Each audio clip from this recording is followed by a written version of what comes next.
ओम शांति। बाबा ने एक मुरली में ब्राह्मणों की भाषाओं के बारे में बात की। तब मेरा ये चिंतन चला था कि भाषा मतलब लैंग्वेज, और लैंग्वेज ये होता है कि हम अपने विचार और भावनाओं को व्यक्त करते हैं। तो लौकिक दुनिया में किसी को हिंदी आती है तो हमें हिंदी में बात करना होता है, इंग्लिश आती है तो इंग्लिश में बात करना होता है, तो वो लैंग्वेज, इसी को ही हम भाषा समझते आए हैं। तो बाबा ने कहा ब्राह्मणों की भाषा कुछ और है, क्योंकि वो तो वाणी में आने वाले लोग हैं। हमारी भाषाएं हैं 3 तरह की।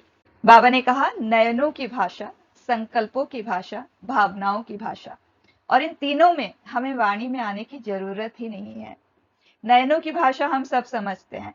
जैसे कोई छोटा बच्चा कोई वैल्यूएबल चीज को ले, सपोज उसे टूट जाता है, तो अपने मम्मी से आंख नहीं मिलाता, क्योंकि उसे पता है वो आंखें कुछ कम्युनिकेट करेगी, कुछ तो उसे बोलेगी, गुस्से वाली होगी या कुछ इस तरह से कम्युनिकेशन जिसे वो अवॉइड करता है। जैसे होता है ना, हम कुछ किसी से गलत या कुछ ऐसा शब्द हम किसी से सुनना नहीं चाहते तो हम उसे अवॉइड करते हैं कि उसकी बात हमारे तक ना पहुंचे।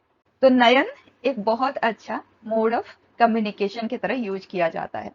दूसरी बात बाबा ने की संकल्पों की भाषा।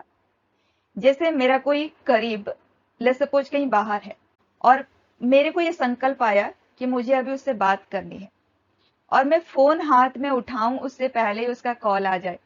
ऐसा होता है हम सभी के साथ, जिसे हम नॉर्मली टेलीपैथी कहते हैं, क्योंकि संकल्प बहुत जल्दी पहुंचता है, बहुत फास्ट ट्रैवल करता है। तो हम सोचते हैं और वो संकल्प वहां तक पहुंच जाता है, और वो इंसान खुद ही हमें कॉल कर लेता है। तीसरा, भावनाओं की भाषा, जिसे हम इंट्यूशन कहते हैं कॉमन लैंग्वेज में।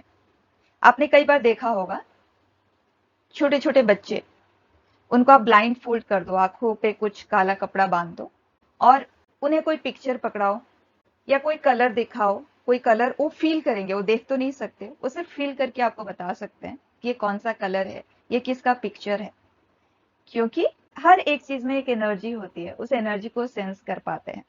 और ये ट्रेनिंग जो लौकिक दुनिया में, ये ट्रेनिंग वो सिर्फ बच्चों को ही देते हैं, क्योंकि इसके लिए बहुत एकाग्रता चाहिए, डिस्ट्रैक्शन नहीं चाहिए। तो उन्हें लगता है बड़े इन चीजों को सीख नहीं सकते, तो आप कितने भी पैसे उन्हें देने को तैयार हो जाओ, वो कहते हैं पॉसिबल नहीं है, वो आपको सिखा नहीं पाएंगे। वो सिर्फ बच्चों को ही ट्रेन करते हैं इंट्यूशन पावर में। लेकिन हमारे बाबा कहते हैं कि आप सब के अंदर ये इंट्यूशन पावर है, भावनाओं की भाषा आप बहुत इजीली कम्युनिकेट कर सकते हो। इसके लिए बस आपके पास क्लियर बुद्धि और एकाग्रता होना चाहिए, और बाबा हमें उन्हीं डायरेक्शन में ही ट्रेन करते आए हैं। डेली की मुरली में बाबा इन्हीं पॉइंट्स पे ही हमें समझाते रहते हैं। क्लियर बुद्धि और एकाग्रता तो योग अदरवाइज लग ही नहीं सकता, तो उस डायरेक्शन में भी बाबा हमें डेली बेसिस पे अभ्यास करा ही रहे हैं। तो बाबा हम ब्राह्मण बच्चों को कहते हैं कि आप वाणी में कम आओ, इन भाषाओं का ज्यादा से ज्यादा प्रयोग करो। जब हम सकाश भी देते हैं ना किसी आत्मा को, वहां पे भी हम भावनाओं का ही भाषा यूज करते हैं, बाबा से शक्ति लेते हैं, और वो शक्ति उस आत्मा तक पहुंचाते हैं। तो अब से हमारी पूरी कोशिश रहेगी कि हम ज्यादा से ज्यादा कम्युनिकेशन इन्हीं मोड्स में ही करें। ओम शांति।